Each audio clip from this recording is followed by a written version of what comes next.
Let's get this started. Okay, hello everybody. Thank you for your Hello. patience and welcome to the Zoom reception for our 20th National Photography Exhibition. I am Pamela Waldrop. I'm co-president of fotofoto Gallery. I first want to thank our exhibition coordinator, Eileen Novak, and our co-president, Paul Mealy. We work together with our juror, Andreas Rentsch, to put together what I think is a truly diverse, very intriguing national show. I also want to thank Wendy Curtis and Tom Northrop, who are the owners at Huntington Art Center, for sponsoring our first place award. Before introducing our juror, let me tell you a little bit about our beautiful space. Fotofoto Gallery was founded in October 2003 by a group of Long Island-based photographers desiring to promote experimental and traditional photographic processes and visions. The gallery is located at 14 West Carver Street in Huntington, New York. In 2010, Fotofoto was awarded status as a 501c3 nonprofit organization. Our purpose is to conduct a cooperative photographic gallery dedicated to the encouragement of the artistic development of photographers without limit to subject matter or technique.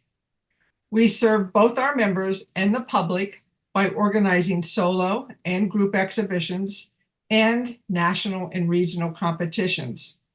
We have salon critiques, workshops, and artist talks, and these are given throughout the year. Our gallery offers membership at 3 different levels: full artist member, portfolio artist member, and remote artist membership. And if you are interested in any of these, please contact me for more information, or if you're local, stop by so we can talk about it. Congratulations to the artists selected by our juror, Andreas Rentsch, for inclusion in this national photography competition. He selected, and I know this was not easy, he selected 30 images from a total of 401 submissions. And the artists are from 18 different states. He came to our gallery after the show was hung and selected the first, second, and third place winners and 3 honorable mention winners. So congratulations to everybody who was here, who was accepted. It's really a terrific show. So let me tell you a little bit about Andreas. He's a photographer, an artist, and an associate professor of art. His education is a B.F.A. at Les Ecoles Appliqués in Vevey, Switzerland. He has an M.F.A. from Stony Brook University. He teaches photography at Lycoming College. Yep. Correct. And having grown up on a prison compound where his father was the warden, Andreas's work is an ongoing explanation of the connection of fate, geography, and politics in the direction of justice. His work is in many museum collections, including the Museum of Fine Arts in Houston, Texas, the Musée de la Photographie in Charleroi, Belgium, Musée in Lausanne, Switzerland, and the museum at Checkpoint Charlie in Berlin, Germany. Obviously, his exhibits have spanned the globe. He is a recipient of 2 New York Foundation for the Arts fellowships and 2 grants from the Polaroid Corporation. I know in doing some research, these works are available for you to see online as well. And I urge you to check them out. They are stunning. They're kind of haunting. They really stay with you. He earned his 2012 Goldberger Award from Stony Brook University. The prestigious photography magazine Aperture published one of his portfolios, and other pieces have been published in numerous books and magazines, including the Polaroid Project book, published as part of 4 museum exhibitions in 2017, Better Photography, 13 iconic photographers on the self-portrait, Mumbai, India in 2016, and other journals. In 2014, he was featured on Push Pause, FiOS cable TV, quote, in the art studio with Andreas Rentsch, unquote, and in art reviews by the New York Times, USA Today, and other prominent media outlets around the world.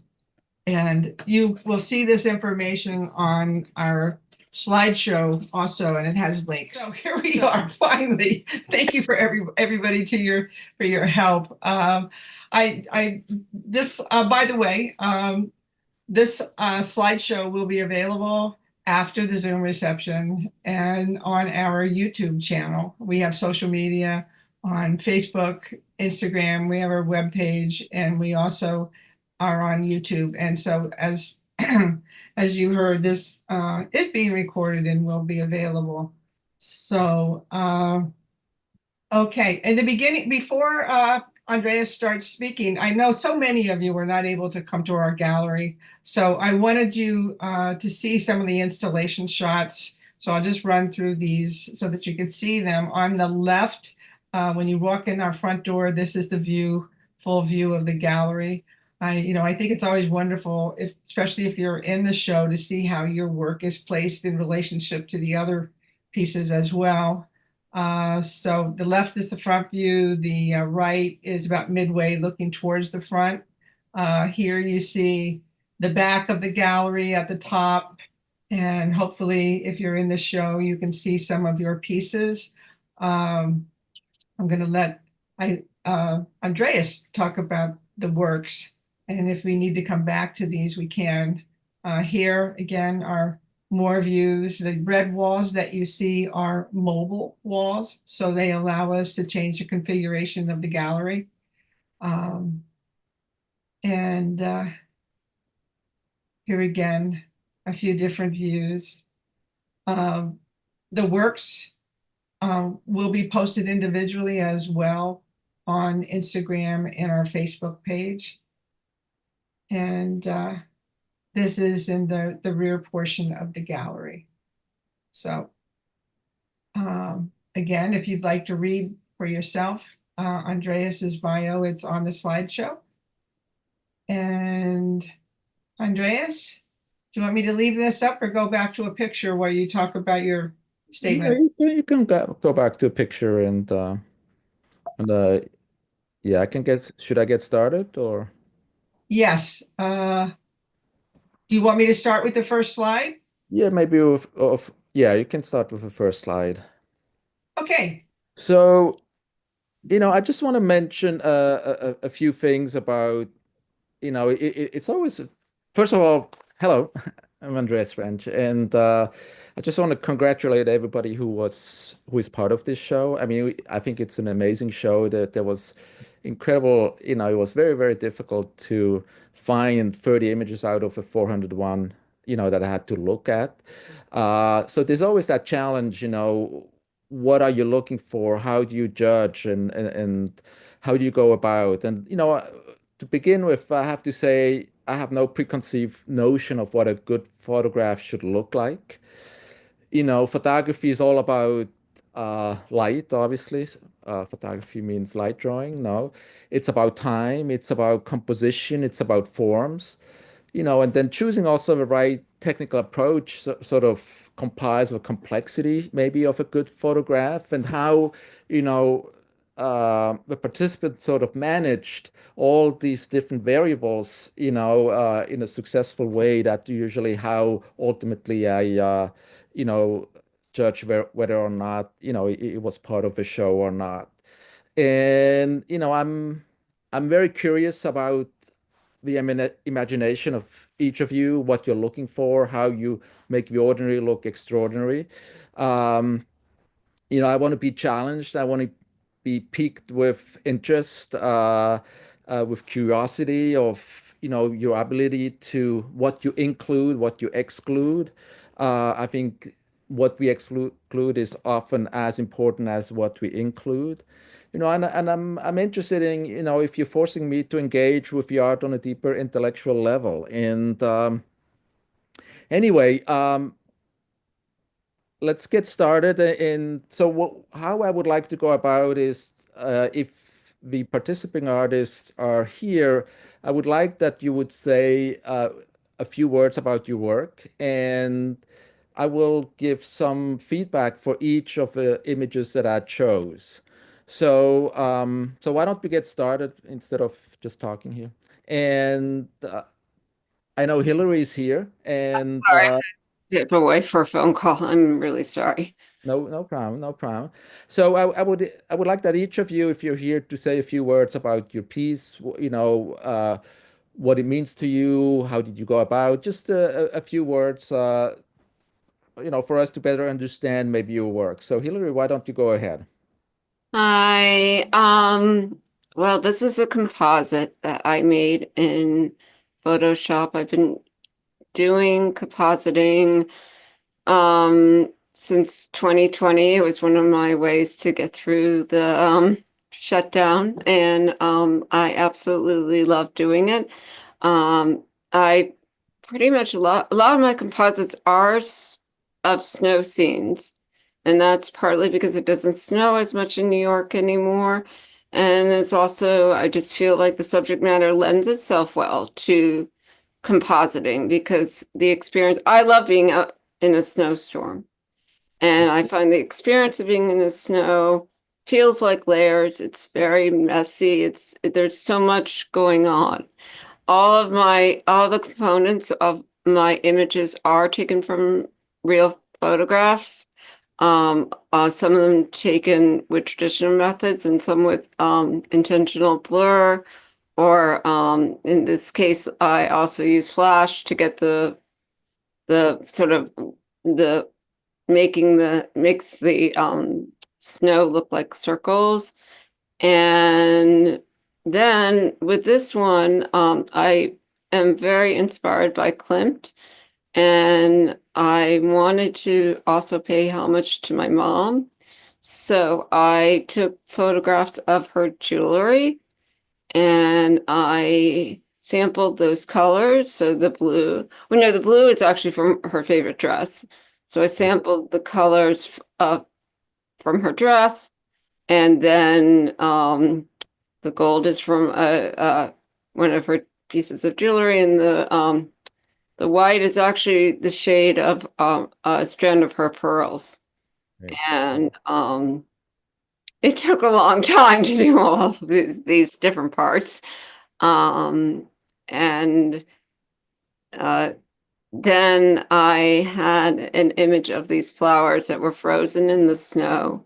And that was kind of the last component of it all because I wanted something whimsical Mm-hmm. to add to it because I love snow, as I said, and it does remind me of flowers in a way. I'm quite interested in the connection between different elements of nature and how they resemble each other. Wonderful. Wonderful. Beautiful. So I gave this one a second place. I was just very drawn to it just by, the composition, the multi-layered aspect of this image. I talked to Hillary at the opening and, the title was different and but I said, it really reminds me of the painter Gustav Klimt, and she did mention that is one of her inspiration, and I think it definitely comes through.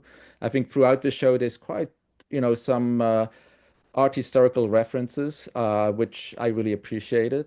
And I was just very drawn to the colors, the composition, also the mystery in this image. I think she hides more than she reveals, and I was just really, drawn to that. It was just very intriguing on so many different levels. So congratulations.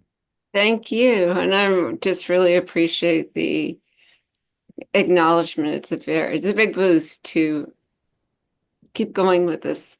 You're welcome. Congratulations. Thank you. So next, we just have to make sure if that we're gonna get through. It might take a little while, but I really want to give everybody sort of a little bit time to talk about the work. Maybe let's keep it a little short. Um, Okay. Dutch, I think you're I here. know Dutch is here. Yes, I am here rather than on the expressway. I'm from Elkins Park, PA, and I'm a rather mature photographer from long ago. So I grew up with film, eventually worked my way up to large format photography and spent time at Zone 6 Studios in Putney, Vermont, where we photographed, printed, and exhibited our images during that 1 week workshop. So um, I love black and white. Obviously, architecture is my favorite, and I like to isolate particular parts of buildings and separate them and give them their own feeling of light and how that flows. So Mhm. I also do I'm a member of many clubs in the local area here, probably about 7 or 8. So I share my work with other club members and give presentations on how I do my work. My favorite place to photograph is probably New York City, where the architecture changes almost daily. So I go up there several times a month to see what's new and what I can isolate and separate and show as an individual object by itself. So Mhm. that's Wonderful. pretty much me. Yeah, I was really drawn to this image just by the very graphic element, of your image, and the lines and the composite, the light, uh, this very stark sort of architecture, and uh, I just found it graphically very, very intriguing and beautiful and very well done. Um, I really like this image a lot. Yeah, it was just really sort of striking, graphically to me, and I grew up with black and white as well, obviously, and I think it's, your shades of grays and everything to me was just sort of right on point, beautifully done. Very much. I appreciate being part of this great exhibition. Thank Next. you.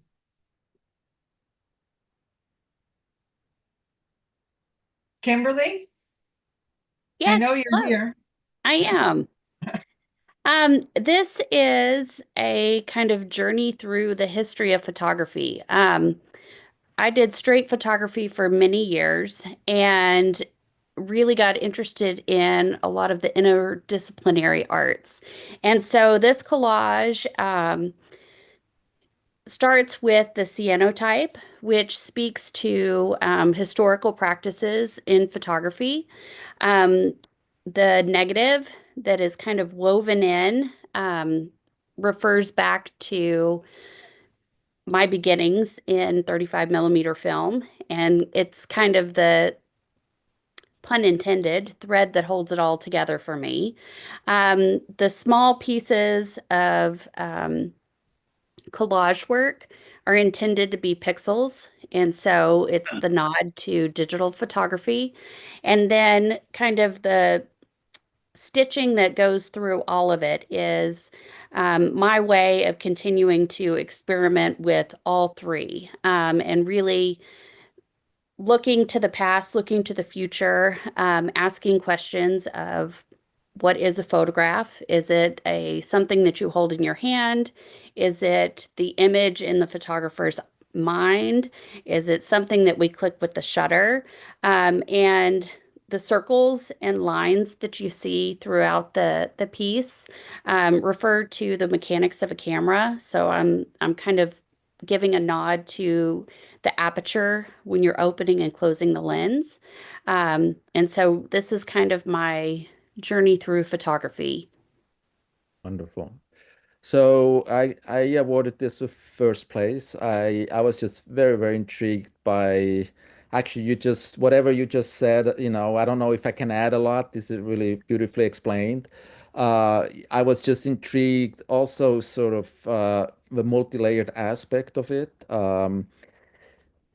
Again, how we look at photographs obviously always depends where we personally come from. I probably look at photography quite differently than somebody, maybe a young person from Pennsylvania where I teach.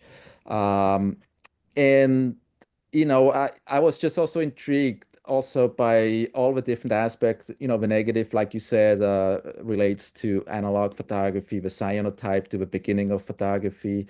Um, I personally do a lot of experimental work.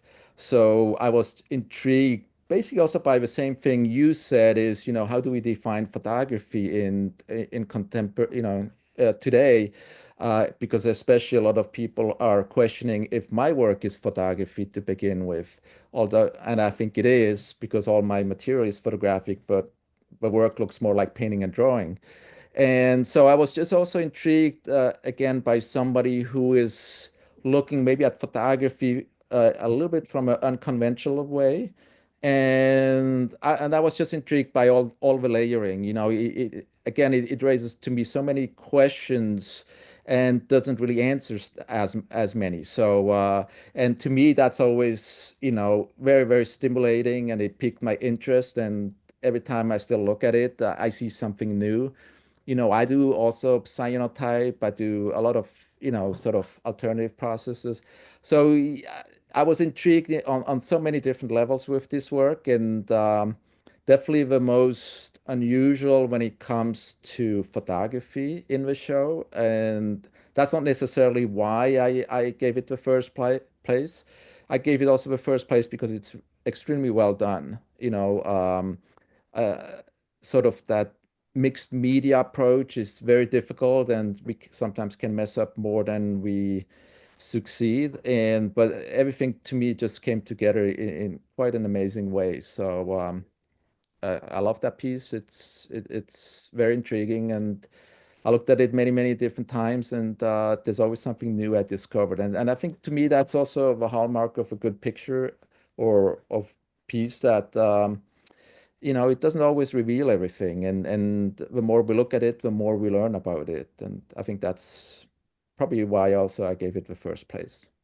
I Well, wanted thank to you. I add, feel very honored. I wanted to add something that I think it's you will appreciate this. This is the time of year that many of the colleges on Long Island send students into our gallery to complete assignments. And we had about 5 students come in today. And your piece has provoked a lot of questions. It's been very interesting to hear some of the conversations that I Well, as shared. an artist and an educator, that's a very high compliment. So I'm glad to hear that. I'm glad to start a conversation. Thank you. I think Graham is here. I am. Can you hear me? Yes. Welcome. Thank you, Andreas, and thank you for hosting this show to Fotofoto. This is just a really wonderful show, and I'm incredibly proud to be a part of it. It's just incredible. To be as quick as I can about my work, I'm really interested in the way in which distance creates intimacy, and I think that has to do with my dissatisfaction with the photoshopped perfection that surrounds us. So last year I was working with putting broken glass over silver gelatin prints, and I found that interesting. It created a distance between the image and the viewer that I thought was important and significant.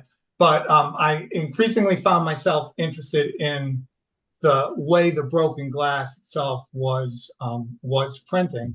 And so this is part of a series of codices or book chapters that are a mixture of these broken glass prints, images from 5x7 view camera, and text that I typed and then covered with broken glass. So it's randomly legible or illegible. And the idea behind that is I've published a couple of books. I'm a scholar. I published a couple of books that nobody reads. So I wanted to write a book that nobody could read. And so that's what I'm working on now. Thanks. So yeah, I was intrigued by this photograph just because it looked like spider webs. You said it's broken glass. It raised so many questions that I was just intrigued to look at. I thought it was very well done, compositionally. Sort of the forms and the shapes, and it was just really intriguing to me. You know, I often see cyanotype, and you know, usually it's botanicals, and you know, I'm always happy when I see somebody using cyanotype in a different way. Um, doesn't necessarily look like a tradition, you know, a cyanotype, and I was just very intrigued by the forms and the shapes and what's going on. You know, that almost chaos, and how you made sort of sense of that chaos and created something visually stunning. And without, you know, and I'm the reason why I'm still looking at it is because I'm still not quite sure exactly what I'm looking at. And to me, that's just very interesting because it's beautiful to look at, and yeah, so beautiful piece. So Thank you so much. That's really gratifying to hear. I'm really grateful. Thomas Crawford, are you here? am. So this is an aerial landscape from a larger body of work. And it's named Sea Clamps. And if you look carefully, you can barely see two sea clamps. It's not obvious, but that's what this piece is about. The larger body of aerial landscapes will have tools that are overlaid onto the landscape, and they're camouflaged so that they're a little bit harder to see. So I would encourage you to just look at the images, see what you can decipher. Not everybody sees it. This one's especially challenging. And then see what happens when you look at the foreground, look at the background. It's easy to get lost. Um, it's intentionally disorienting. Um, and I'm grateful to for this piece being selected because it's one of the most challenging ones that I've made. And so I'm grateful to Andreas for having selected it. so when I actually I have to confess, when I initially selected it, I did not see the C clamp. So but I was just really intrigued by, you know, as soon as we change perspective, you know, sort of that normal view of how we look at a neighborhood or a city, right away, you know, we see things very, very differently. And so I was just intrigued by, you know, again, it was sort of almost like sort of just pixels on the, Mhm. you know, yeah, it was sort of just these little pieces put together to create something very, very visually very intriguing to me. So the forms, the lines, the houses sort of formed a unity that to me was very, very intriguing to look at. Obviously, I understood it was, you know, an aerial view of a, you know, a town, a city. And so when I actually went there to, you know, to give the awards, and before I did that, I actually looked at your website or Instagram, and then I noticed these C clamps, and then I actually looked at this more carefully when I was at the gallery, and I noticed that I would still have it given an honorable mention regardless. But then that piqued again my interest even more. Is, you know, what's behind that, why, and um, so again, it sort of raised a lot of questions to me that to me were very intriguing, you know, in trying to find an answer, and does that even make sense? Uh, Well, but go part of it for me is just encouraging people to look. Uh, I really enjoy watching people as they look at this piece or other pieces because they focus, they puzzle, and then often they'll suddenly say, "Oh, oh," they make sounds like that, and that's very gratifying because they see or they recognize what I've put into the work, and it's not obvious, um, but that moment of recognition is a lot of fun to witness as people look at the work. and to me, um, I'm not. I mean, I love beauty, but to me, I'm interested in intriguing images that sort of again pique my curiosity and challenge me intellectually, and this image definitely did that. Next. I'm not sure. Nicholas, are you here today? I am. Oh, terrific. So, so this piece is actually kind of deviates a bit from a lot of the other work that I do. Um, I mainly work and deal with what I like to consider speed and narrative. I'm rarely very still in anything I do. I am the subject of most of my work, and I am, here.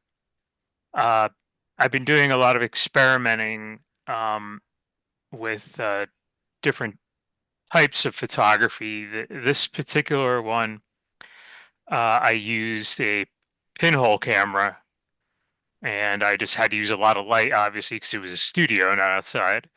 And I was able to capture this, and I then had to do some manipulation just to push the, add some more darkness to the back. But one of the things that when I saw this, once it was processed, I just realized that it kind of fell into a lot of, what I have been striving for from a conceptual standpoint. It deals with, I think the visual compositional shapes, um, emotional, different emotional states and thought. And even though there is an element of motion, not as much as in my other work, uh, I do think this is probably one of the more sedate, I guess, works that I've done. Good.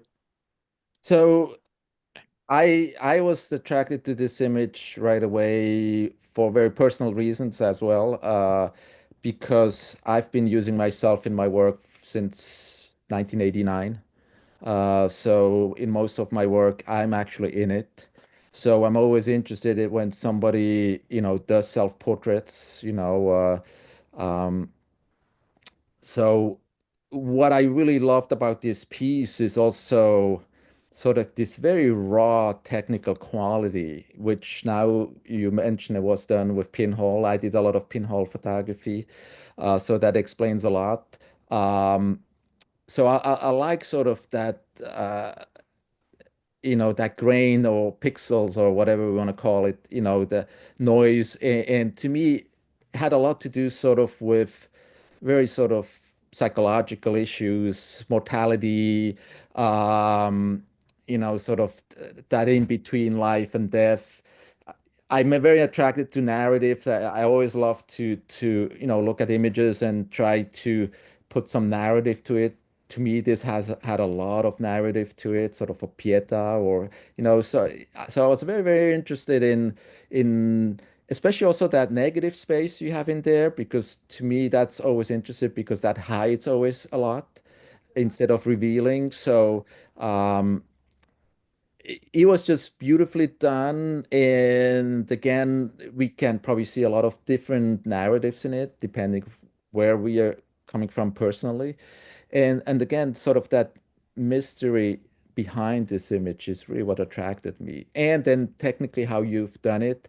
Many people probably would consider, this technically flawed. I think it's technically wonderful for what you want trying to probably achieve.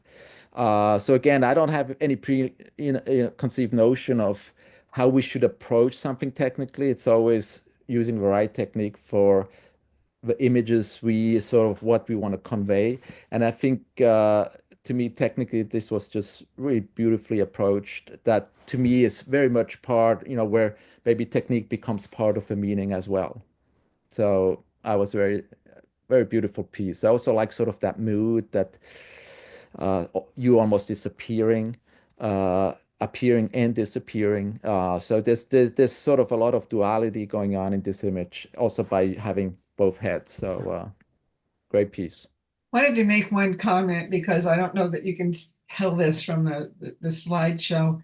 This piece, and correct me if I'm wrong, Nicholas, is probably about 8 or 10 inches square. Oh, sorry.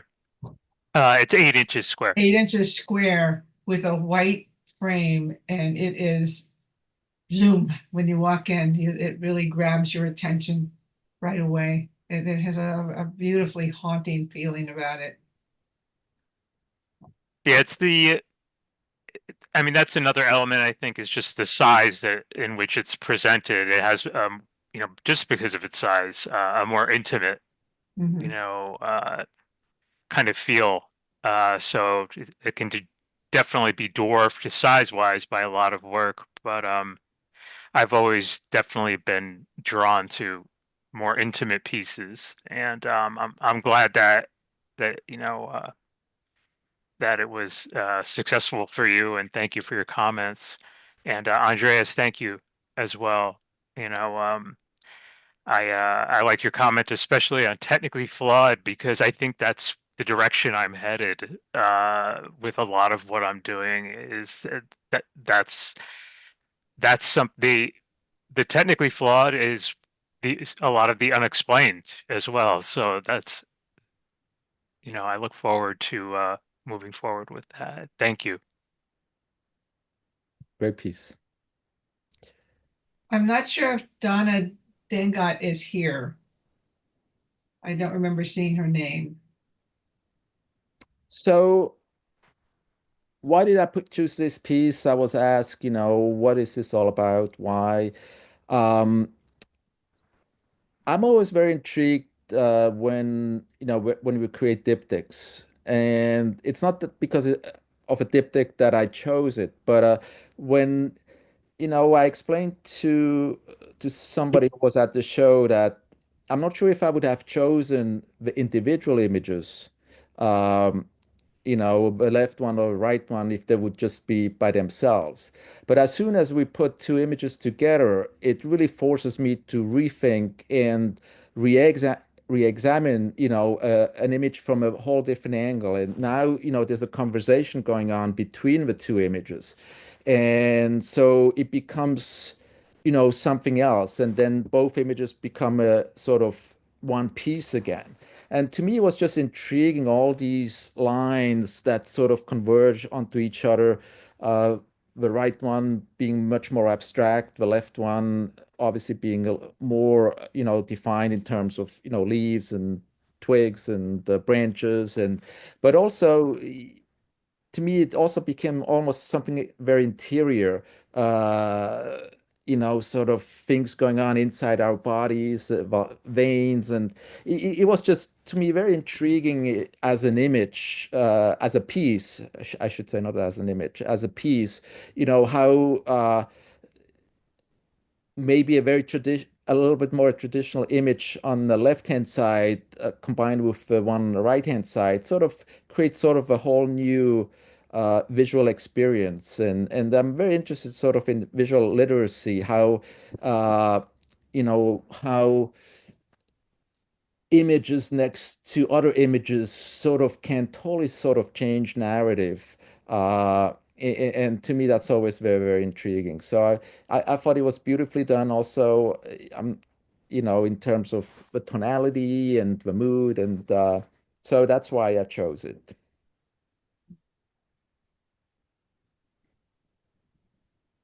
Is John here?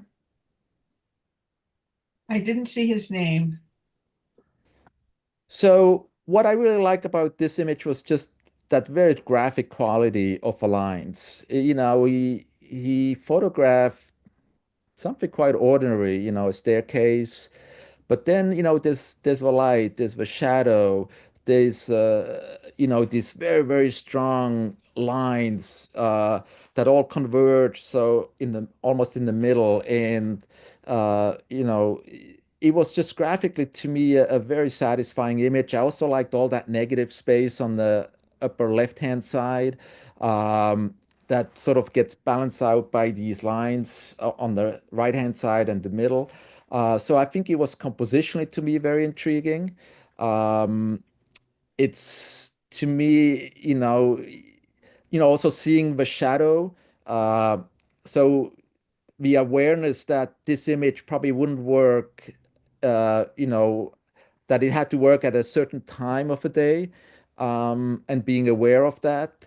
So I was just really intrigued by the lighting, the mood, and especially also the graphic quality of it.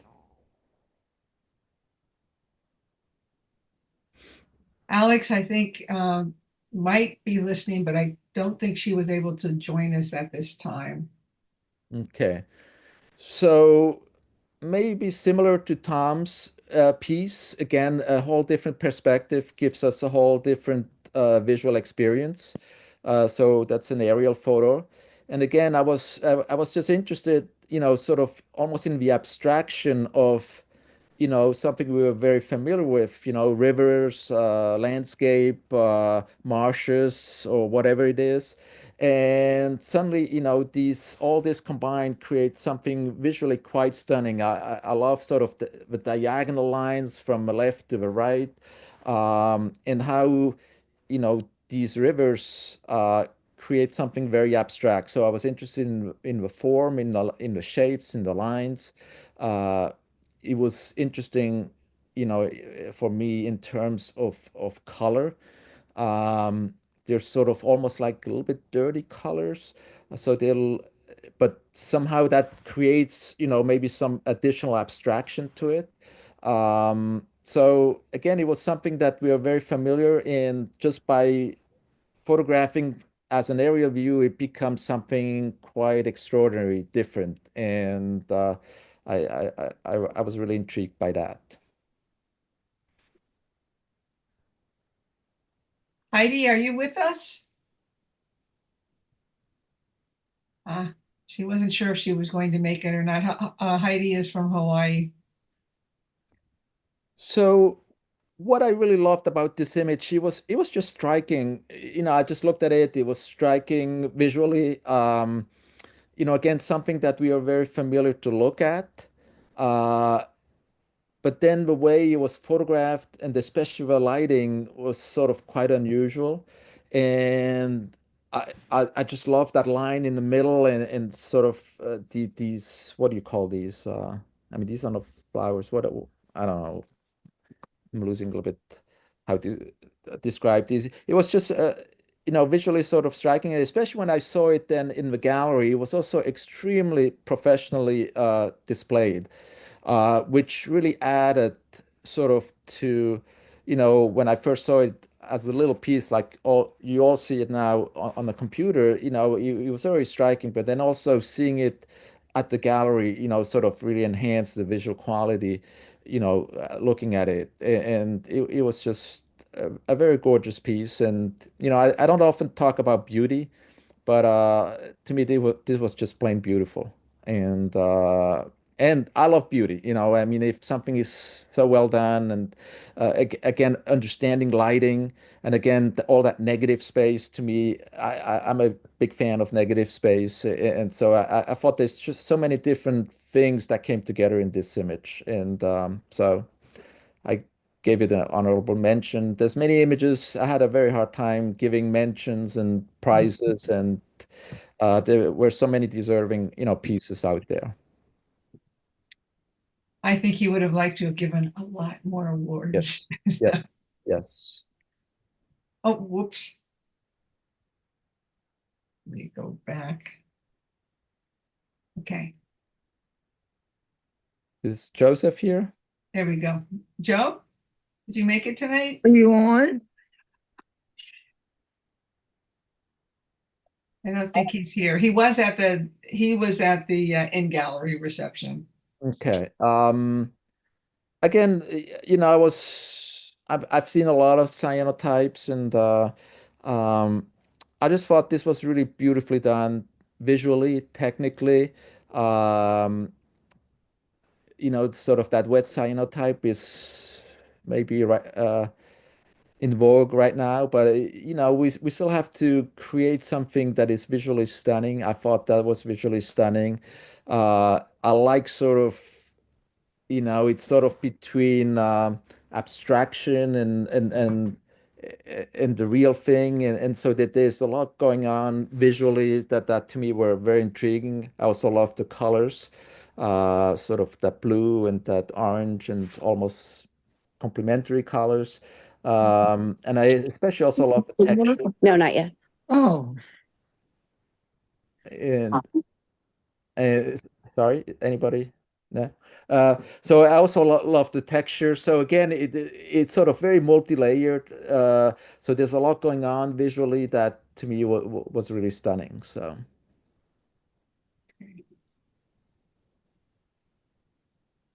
Victoria, are you here today?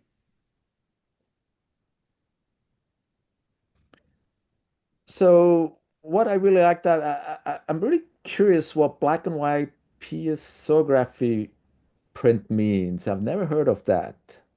So I'm not quite sure what that exactly means. Um, what I really liked about this, I'm not sure if this is a composite or one shot. It's probably a composite because it's just too good to be true, but maybe not. And again, maybe that piqued my interest. And I just thought there's so much going on visually in all the corners of this image, in every part of this image, the lines, the acrobats flying around. It was just a very, very intriguing image. It has so much energy, this image, so much going on. I'm in a Zoom. All right, I'll get it. Okay. And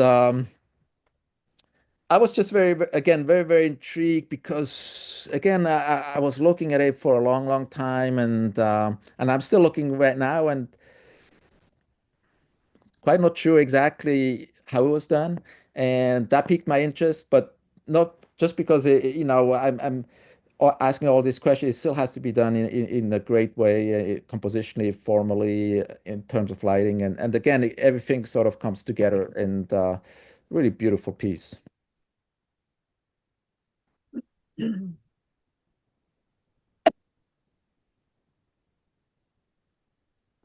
I believe Michaela is here. Hello. Hi. You want to say a few words about your piece? Yeah. So this photo in particular is a photo of my friend who went to college with me, and he was an electrical engineer major. I sat through a bunch of his classes, and I feel like this piece kind of resembles a lot of what he and people in his major were being used for, which is their hands and their body for labor. Obviously, there's a lot of intelligence that goes into it, but he did a lot of side jobs that included electrical engineering, and he beat up his hands really bad.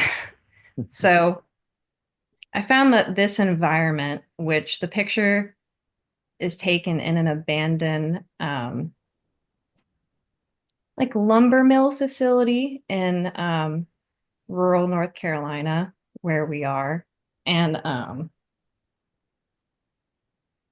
yeah, so the environment, his tools, the negative space around him kind of highlighting that, I feel like just perfectly kind of resembled what I see around me in rural North Carolina, which is blue collar labor.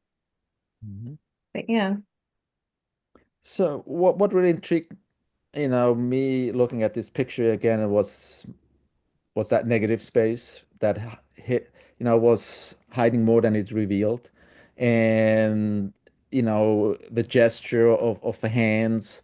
Again, I can think of so many narratives that we could think about this image. And to me, again, that was intriguing because, again, it raised so many questions to me. why, why just the hands? Why hiding everything else? And that piqued my interest. I think it's graphically, visually beautifully done. You know, there's just so much going on that, again, to me, it's so interesting because again, it hides more than it reveals. And to me, that's always interesting. And it's just visually very, very well done. I like that light, that sense of light that highlights just these hands. And so again, also graphically, really interesting, compositionally and all that. Thank you.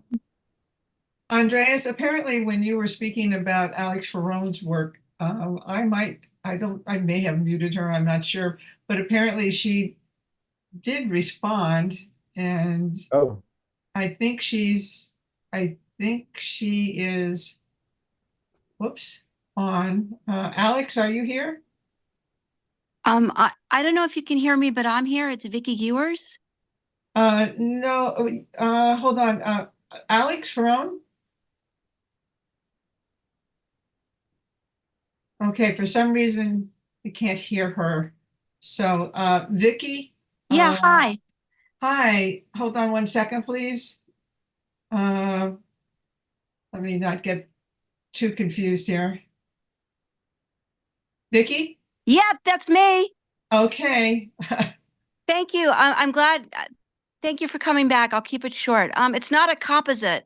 Composite. Well, first, I feel like this is the Oscars. I want to thank my agent and I want to thank my mom. And no, this was I've been documenting this circus for 25 years. This is black and white, Nikon 35mm film, Tri-X, push to 3200. What you see is what you get. Old school, old school, old school. very nice. Beautifully. I thought it was probably a straight shot, but it's just almost too good to be true. So it's Oh, quite amazing. oh, merci beaucoup. Thank you so much. Very welcome. De rien. It's a stunner also in the gallery. It's magical. Oh, super groovy. Thank you. Honored to be a part of this. Thanks. Thank you. Okay, Doug, I think you're here, correct? Yes. First, hello, everyone. Truly an honor to be included amongst you. And thank you very much to Andreas and Pam for creating this show. We as the photographers contributed, but you guys really created the show. So thank you for those talents that you brought to doing that. You're not just curators, you're creators. So thank you. This image was really an act of love. It was made for the occasion of my father-in-law's 80th birthday. My father-in-law absolutely is in love with dandelions. For whatever reason, it's his favorite flower. For me, I see it as a weed.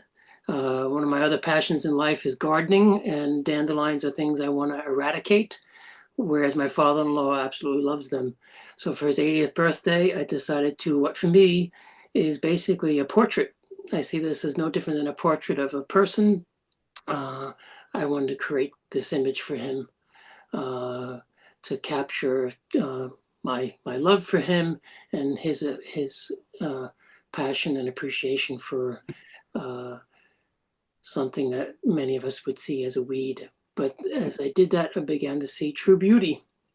And I was just astounded by the detail that is there in something that we don't often look very closely at. And unfortunately didn't make it into the exhibit.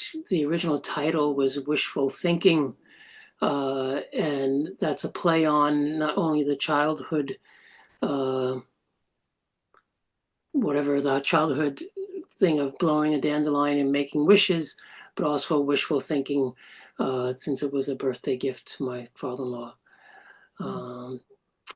And I guess, as you had said at the in-person reception, Andreas, that not only is it the work itself, but how you present the work is also important. And for me, if you were to see this work in person, it's presented in a floating frame. And for me, that was apropos for this particular image because the subject itself is floating. So I felt I wanted the print itself to be floating to kind of add to that whole sense of lightness and airiness to the image. So thank you very much. Yeah, so yeah, it was very beautifully presented, I have to say, and that definitely adds to it. And you know, the reason why I want everybody to talk about their work because it's so interesting because to hear their views, what's behind it, the inspiration behind it, and sometimes it's very mundane, sometimes it's very deep, you know, and I think a good picture that I always tell to my student, a good picture, you know, cannot often be interpreted in so many different ways. So when I saw this, you know, right away, maybe that's me as, you know, photo professor, I thought about art historical reference to Harold Edgerton, you know, who was an MIT professor who did these incredible images of a milk drop, you know, a milk, yeah, sort of falling down into milk or of a bullet, you know, that went through an apple. He was a scientist, but did these incredible images. And to me, this image sort of reminded me of that milk drop. And I was like, that's just sort of yeah, I was just thinking about Harold Edgerton when I saw this image, and you know, now it's going to sort of drop into a flower, and then I don't know, explode or something might happen, and you caught it right before it happens, and it's almost like a parachute or so. There's so many references that I thought were so interesting, and then it was so cleanly and so beautifully done, like Edgerton, you know, who was a scientist, and everything was just so perfect, almost too perfect and so I found that just very, very intriguing and yeah, very beautifully done. I'm going to interrupt here for just a little bit for a little gallery and exhibition commercial because all of you responded, and I'm very happy to me to allow for the exhibition to be extended through April 26th. And if you are coming into New York, we are probably less than an hour by train near the Huntington train station. So you have plenty of time to come and see the works in person. Good. Okay. I know Robert's here. I'm here. This image was taken about 2 years ago on Doyer Street in Chinatown, New York.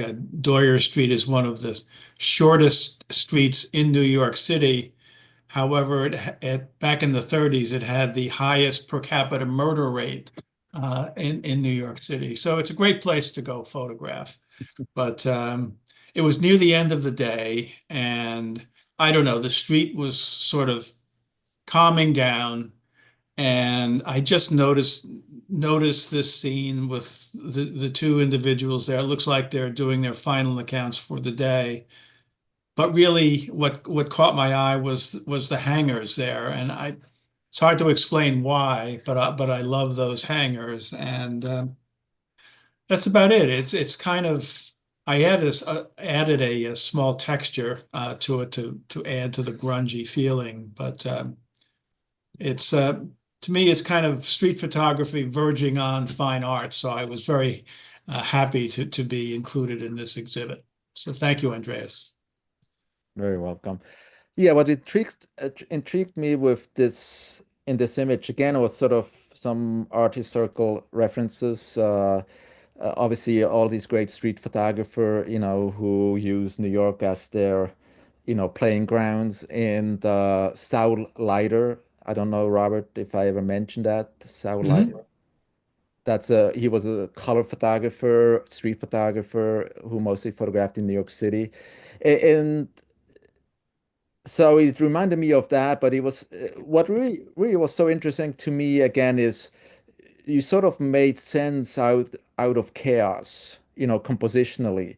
Uh, there's so much going on. It becomes almost more like sort of an abstraction with lines and different shapes and we see a little bit of heads that sort of break these lines, and then the hangers, and um, you know, it's just that quality of how something that is, to be honest, quite ugly, you sort of made something really, really interesting, and how uh, what you included, what you excluded, that's what I'm often talking about, and then make sense and put that in this, rectangular format.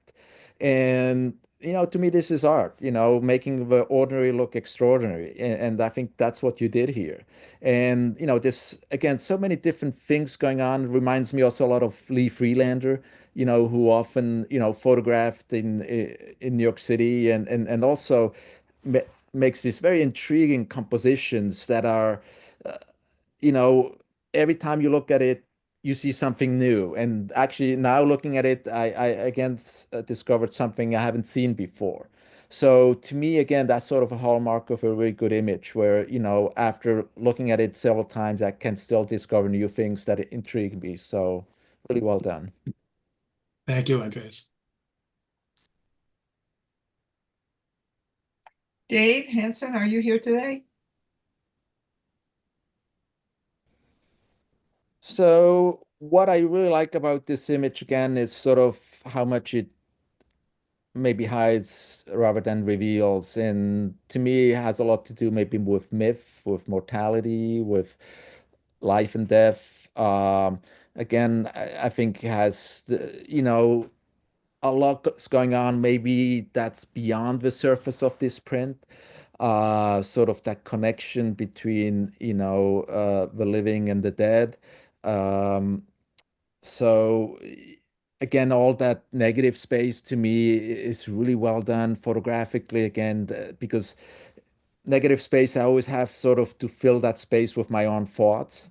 Um, it's also technically really well done. That movement creates sort of an additional layer that to me, again, is very magical and mysterious.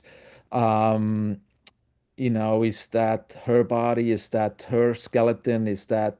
Uh, is that maybe a loved one? I don't know. There's so many different things that come to my mind just looking at this image, and still, I still don't get all the answers. And so to me, again, very, very intriguing photographically, visually, in terms of narrative. Um, so again, I think really very, very interesting image. Okay. This could start a whole discussion about Facebook and what they allow on for posting too.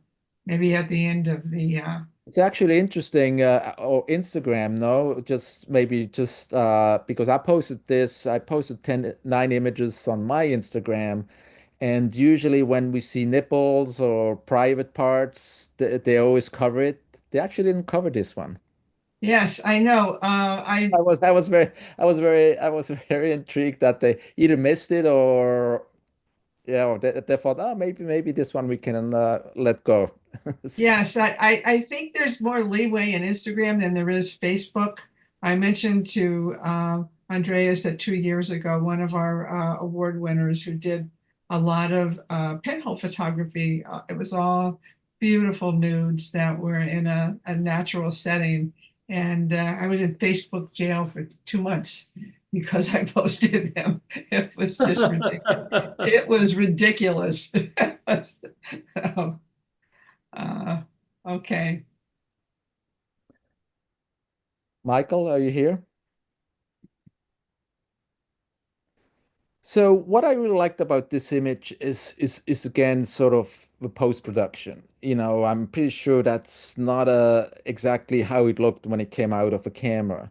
And again, sort of by making it such high contrast, and then all that black where these two rams are in it, again hides so much. To me, that was intriguing. It was just to me visually stunning. I'm a huge, sucker for black and white. I love black and white photography, and this high contrast to me was just so beautiful, and the lighting, uh, and sort of, that left and right of how they sort of almost communicate with each other or not, or fight or not. Again, just a visually stunning image.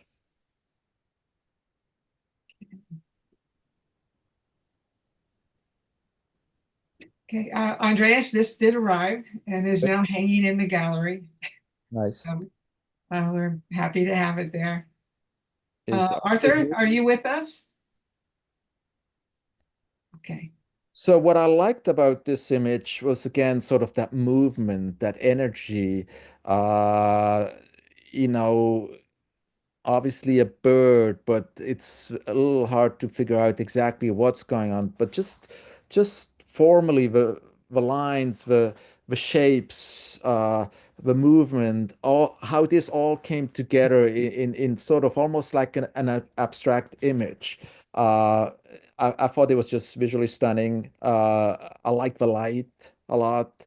Again, it's sort of that bird that comes out of that negative white space and sort of just appears and disappears, sort of going in and out. So to me, there's just so much going on visually that uh and again, it's all hard to figure out exactly how he did this, but it's visually just quite stunning, and especially I also saw the print that first came damaged, but was really very beautifully presented and done. Yes, and I have to commend Arthur, even though he's not here, that even though his original shipment arrived with broken glass, unfortunately, that damaged his print, he sent it again. So it is hanging. We're happy to have it on our walls. I'm sorry, but I saw my image go by really quick right Oh, before. I'm so sorry. I think we skipped over it. What's your name? That's me. What, pardon me? That's mine. Yes, I must have held down too long on the mouse, but thank you, Denise. Please go Thank you. ahead. Well, first of all, I'm just blown away by the images and that I'm even included in this set of images. So thank you to all the other photographers and to you, Andreas, for choosing my piece. It's a lot more vibrant in person than on the computer screen. So just real quickly, if you have been to Wyoming, many people think of the Tetons or possibly Yellowstone, but there's so much more to the geology and environment of our state. I live in the High Plains area of eastern Wyoming. A lot of wind, not many trees, and often in the summer we have a lot of wildfire smoke. And so this photograph, this was a single shot, not even on a tripod, with 70 to 200 lens. And it was taken about 30 minutes after sunset. So really the last of the twilight colors. And there are two things that are my objective, is to show the other pieces of Wyoming other than the Tetons. And I'm really fascinated by what color does and how that affects emotion.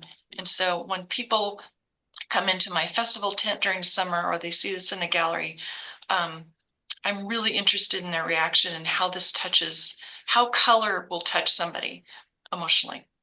Mm-hmm. Thank you. Yeah, so what attracted me to this image is really the simplicity. It was just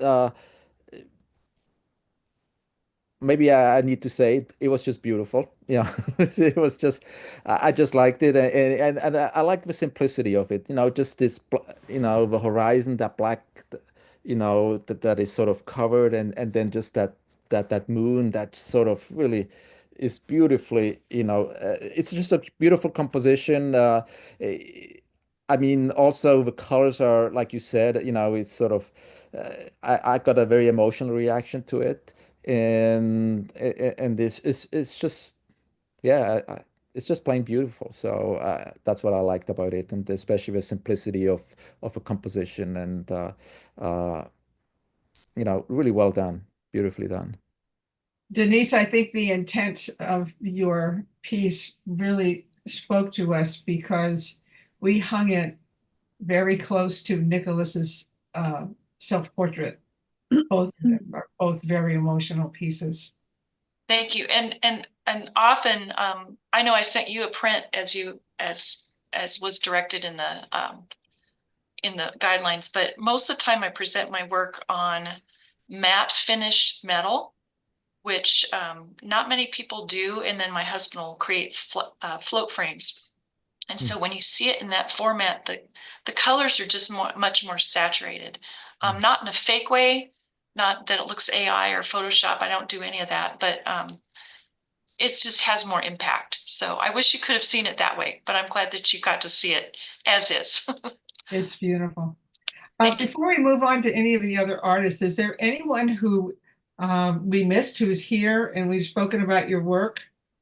If there is, speak up and we can go back to your piece, either now or at the end of the slideshow. So just let us know, please.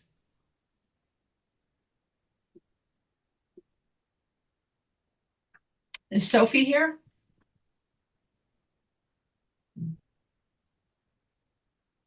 So again, what I liked about this piece is, I mean, nude is obvious. It's just a very beautiful nude, photograph, but just that hands just adds a whole different dimension to this image. And right there, definitely not the traditional, nude photograph. And that hands just is so, that gesture really appealed to me very much, on the body, and really sort of is what makes this picture. And I just, yeah, I just thought it was a very unusual nude photograph. And again, that sort of piqued my interest and my curiosity. It's a beautiful print too. That hand, I get the feeling of porcelain when I'm looking at it. It's very elegant. Ken? Hi. Thank you for joining my piece into the show, Andreas. As a photographer, I'm drawn to the expressive power of buildings, provocatively capturing architecture in an abstract graphic way keenly interests me.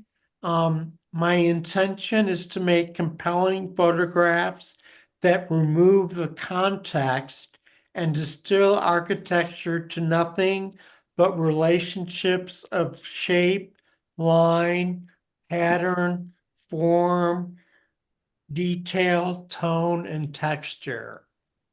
Yeah. Good. That sounds great. I don't know if I can add much, but I was also attracted by sort of the abstraction, the lines, the lighting, the symmetry, sort of all these graphic elements that sort of all came together to create something, really intriguing. This is also an image where, again, right away when I saw it, I was thinking of Margaret Bourke-White. I don't know if you know that photographer. Oh, yes, she's one of my favorites. And so, that image of the dam, that she photographed for Time magazine. So when I saw your image, I was like, whoa, that could be Margaret Bourke-White. So right away I had that reference, when I looked at this image. And also this very stark and, concrete, almost ugly architectural building suddenly with light created something almost like a diamond and stunning, sort of a stunning interrelation between light and shadows and forms and lines. And so again, very, very interesting photograph. Thank you. I am a huge fan of hers, so I appreciate that reference. Good, good, wonderful. Next.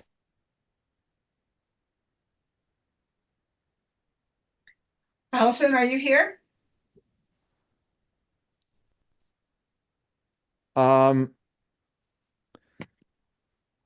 what I really liked about this image was again sort of it threw me off because what is real, what is not real? Are we looking through a window? Is that a composite? I'm assuming it's a composite. But again, sort of in terms of narrative, there's so much going on. Um, I think it's compositionally very intriguing. It's very intriguing from a narrative standpoint. Again, I had sort of photo historical reference to maybe Louis Baltz, who was a photographer who photographed mostly, I believe, in in the West and sort of photographed very unassuming buildings that are not very interesting, and that he always made something quite intriguing about it. And then we obviously see assumed fire, so that adds sort of to the complexity of the image. So again, so looking, sort of that frame within the frame within the frame. So all these different layers sort of leads us to the image that then again raises more questions than answers.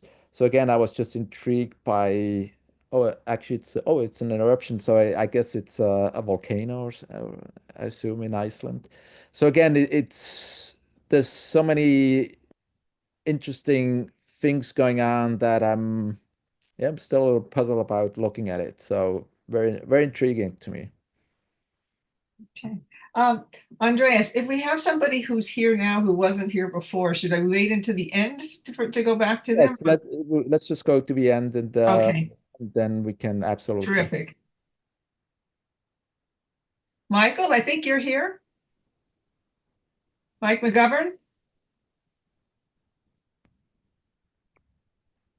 So what I really appreciate about this one again is sort of that diptych or triptych.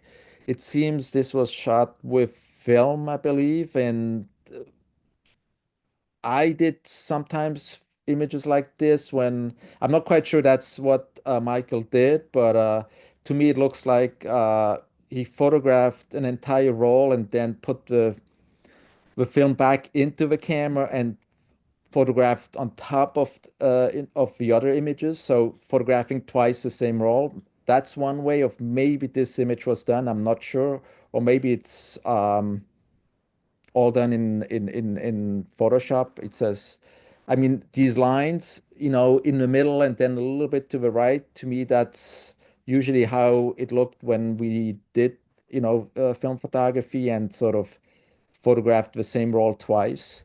But maybe I'm wrong. I'm not sure. But again, it's sort of that multi-layered aspect of this image of this nude and how maybe these trees sort of reference actually also a body or to me sort of that connection to me became really intriguing and interesting and I think it's visually just really well done. So again, sort of an image really have to look beyond the surface and we probably all see something different and I think again that's to me the intriguing part of an image when again it sort of hides more than it reveals. So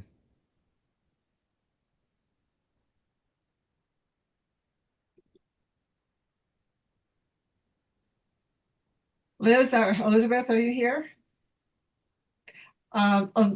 Liz stopped by the gallery today. She was not able to make the reception, but she came in with two friends today. And she loved the show. And thanks you for including her work in the show. So, what I liked about this one is also it's just that mood. It's just such a beautiful mood. I love the blur. I love the movement. I love a negative space. To me, it's sort of a very intimate image. In there's good blur and there's that looks intentional, and then there's bad blur that looks like a mistake. This is just a very, very beautiful blur. So technically really beautifully done. Um, and again, sort of quite mysterious. To me, it has a dreamlike quality. Um, so I see more than just two girls. To me, it's more about something very interior. psychological, um, surrealistic, sort of the unconscious. So to me, it's just that's just a really beautiful, dreamlike quality to this piece for me.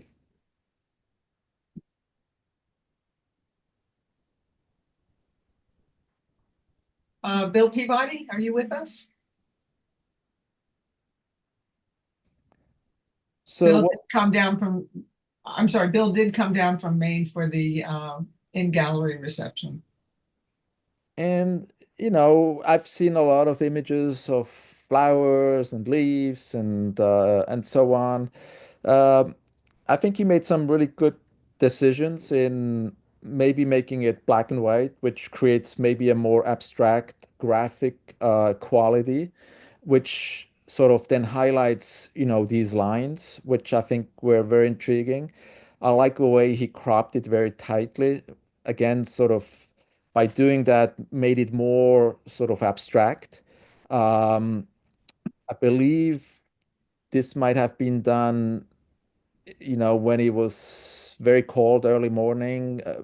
I believe this is frost, or which adds sort of this beautiful texture to the lines, to some of these lines. So I just liked really the graphic quality of this image, and he made some really good decision, a good decision in converting it to black and white.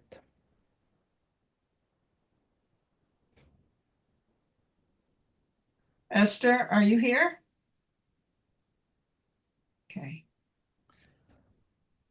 So this image, um, again, right away when I saw it, I was thinking of John Copland's.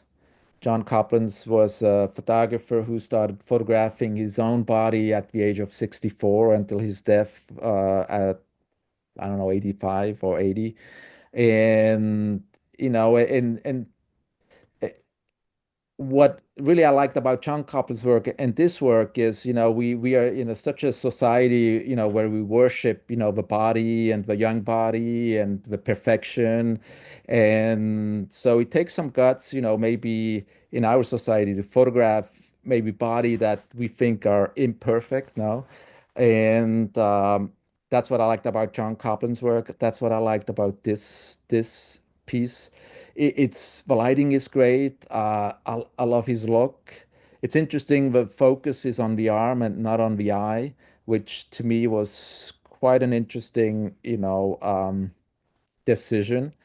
Um, Also, that look, to me is very intriguing because you're wondering what he's looking at, or was he just surprised being photographed? Or it was interesting, this photograph in the show was also next to the nude photograph that we previously saw with the hand. And I thought, Pam and Paul and Eileen, when or whoever hung the show, when you did that, I had nothing to do with hanging the show. So I thought that was an interesting sort of juxtaposition, having these both nudes, the beautiful soft body with this hand next to this image that created quite an interesting contrast, and him sort of looking at this other nude body. So additionally, that I thought that was a very nice sort of take on these two pictures, and created sort of a conversation between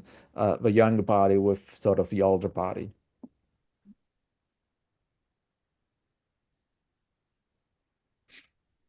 Brian, are you here today? Hi, everyone. We are unfortunately well past my bedtime, so I turned off my camera earlier so that I wasn't yawning and making people thinking I was yawning at them. Uh, um, my work in general, this work and really all of my work is very much concerned with identity and performance and how we perform identity in different aspects of our life. This photograph was shot with a Mamiya 645. Everything was done in camera, so I photographed myself, and then I photographed the flowers that are also in the camera, in the shot. They were then developed by myself in my darkroom, and then scanned and printed. I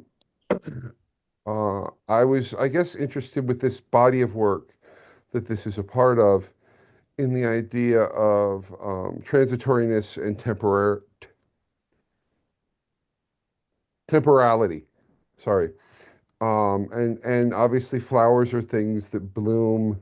They're very beautiful. They're something we covet and that we value, but then they willow and they wither and they fade and they die. And that idea of that as a metaphor for all of life, not just our lives, but all of life. But also the regeneration that happens seasonally with flowers. So that was very much what inspired this body of work and this piece in particular. And I'm grateful to Andreas for including it, for fotofoto, for exhibiting it, and the opportunity to talk a little bit about it tonight. So thank you. So what intrigued me about this piece again was sort of this very multi-layered visual aspect of, I assume, some reflections, no, and sort of, to me, it talked very much about identity and maybe some identity that is to some extent hidden because we cannot see your face. And so again, to me, there's all these different layers of you, the flowers, the background, that creates sort of a very intriguing, metaphor that really appealed to me. And again, by maybe hiding your face, it becomes more obviously for yourself. It's a piece about yourself, but by hiding your face, it also becomes sort of a bigger picture of many people who maybe deal with some of these same issues. And I really like that a lot. I like your gesture. Um, I just thought it was a very, very compelling piece. Thank you. I appreciate that. Chip, are you here with us? I am. My work is focused on precious stories that serve as connections to place and the past.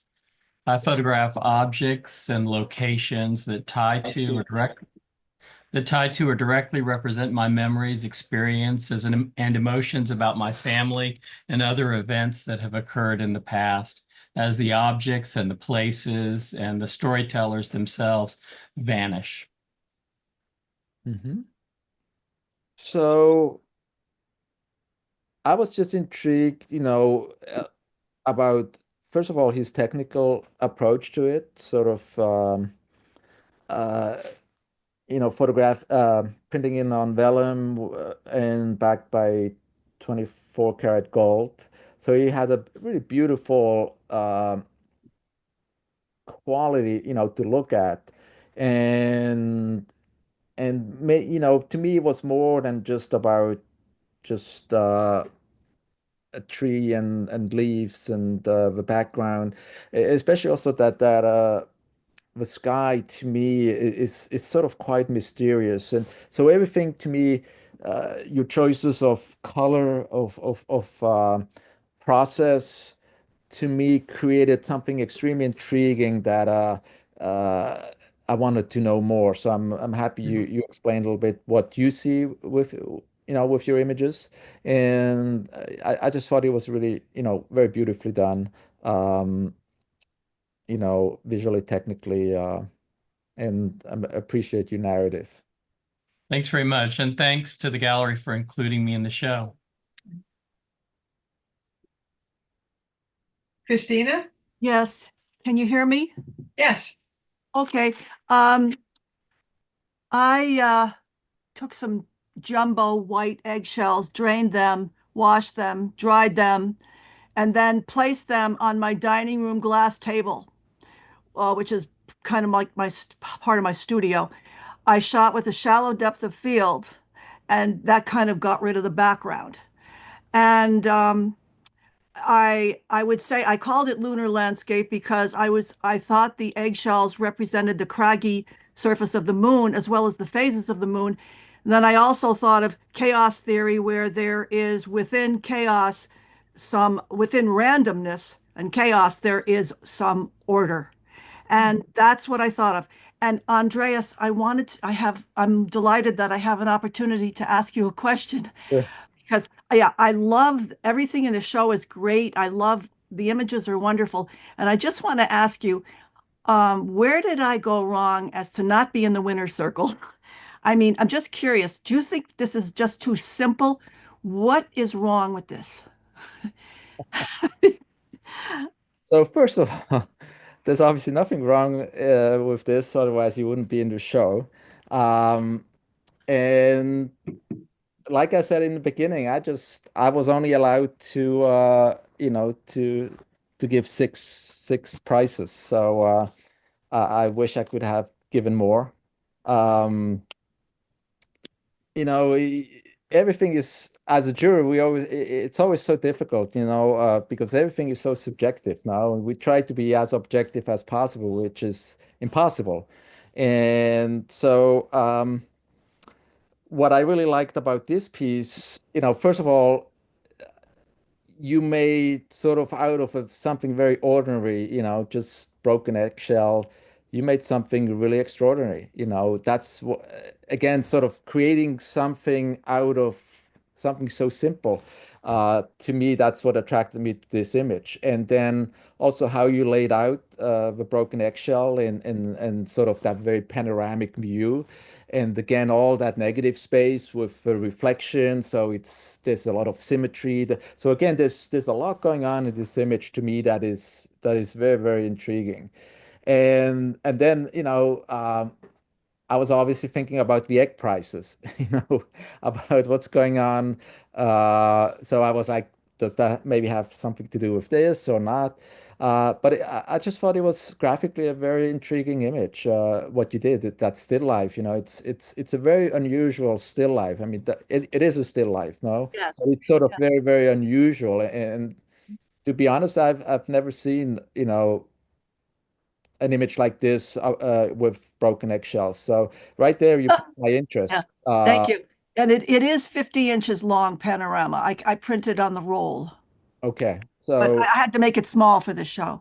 I wish I would love to see that big, because I'm sure that would sort of give a whole different visual experience looking at it. Yeah. Yeah. So uh, obviously for this show, we needed small prints, Mhm. fortunately, but size obviously matters. And I can see this as a big print, how that would sort of create a whole different experience to look at it. Yes. Thank you.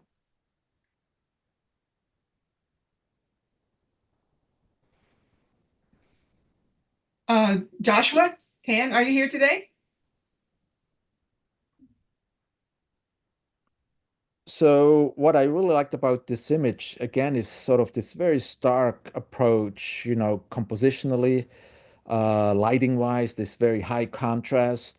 So again, to me, it was all about all the graphic elements between that white, the negative space, this tower, and the lines that sort of created a very intriguing image, compositionally, really well done. And then especially also what Joshua did in post-production, sort of really enhanced that visual quality that, initially I'm 100% sure it didn't look like that. So again, what we do at the time of capture, and then what we do, with that image, and then doing post-production, that's equally important.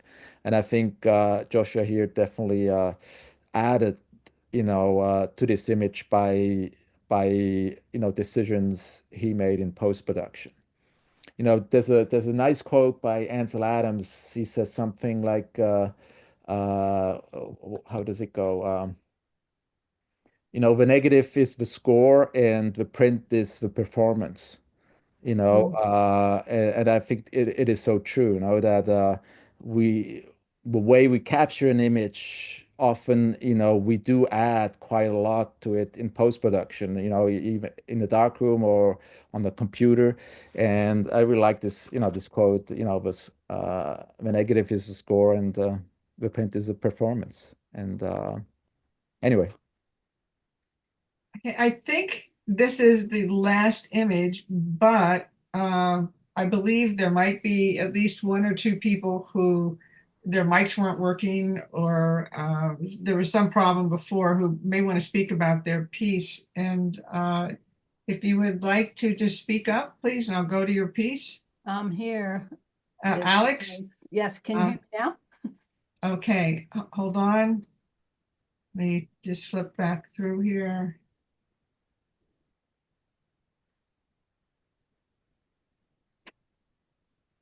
There we go.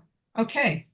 Andreas, I just wanted to say thank you so much for everything that you've talked about on everybody's works, and congratulations to everybody. Your work is wonderful, and I'm really happy to be involved, to be part of this exhibition, and thank you, Fotofoto, as well. I just really wanted to say thank you. It's as simple as, pulling a composition from a larger area.